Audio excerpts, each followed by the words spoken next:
All right, my friends. So, welcome to our first of this part here. We're going to be taking a look at light-dependent resistors.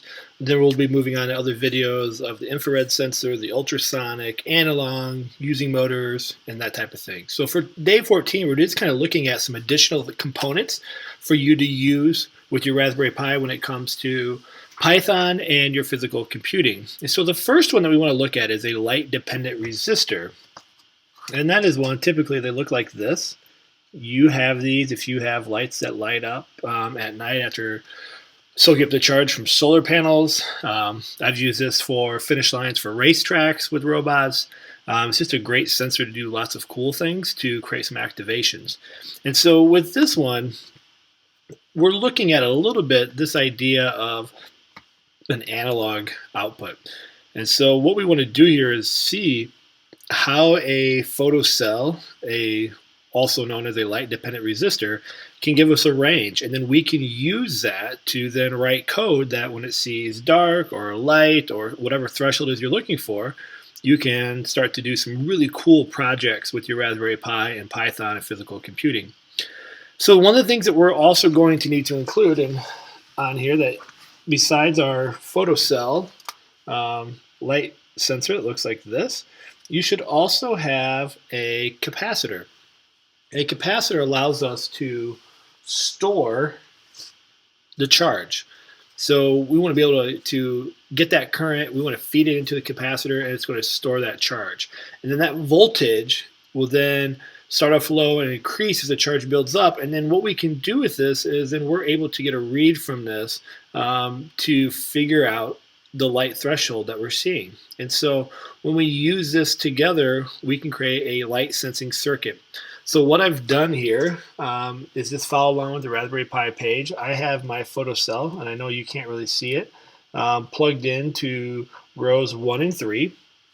I then have gone through and added the capacitor, and I'm making sure, because the capacitor is polar, meaning you should see one long leg, one short leg. Our photocell, they're both equal legs, so it doesn't matter how you plug that in.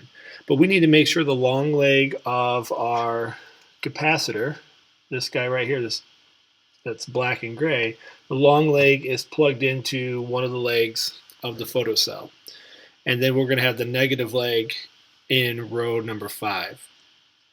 The wiring then for this is pretty straightforward.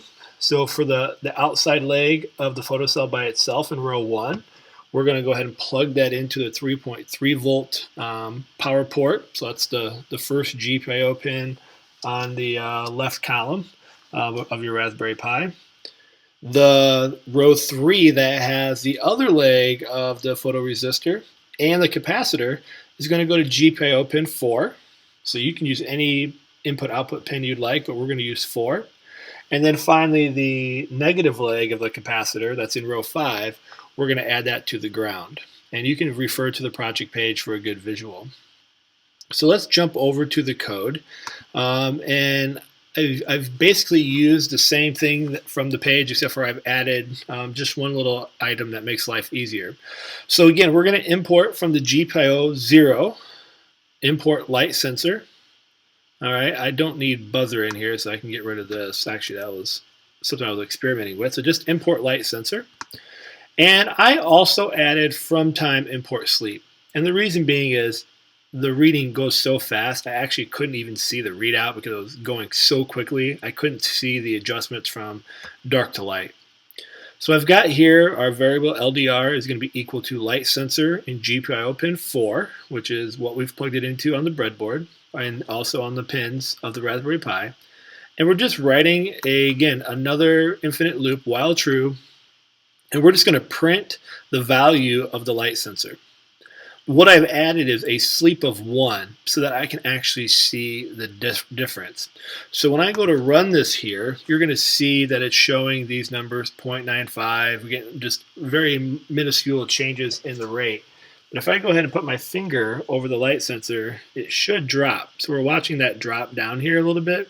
And you can see that it dropped down to 8. And then if I let go, it's going to pop back up.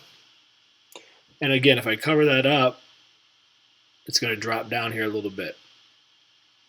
And then if I turn my finger off, it'll pop back up to the 9s. So you can kind of play around that and get different readings, try different lightings and all that good stuff. You just want to make sure that you see a change in your photocell light sensor. And when you've got that, let's go ahead and move on to the next sensor to explore.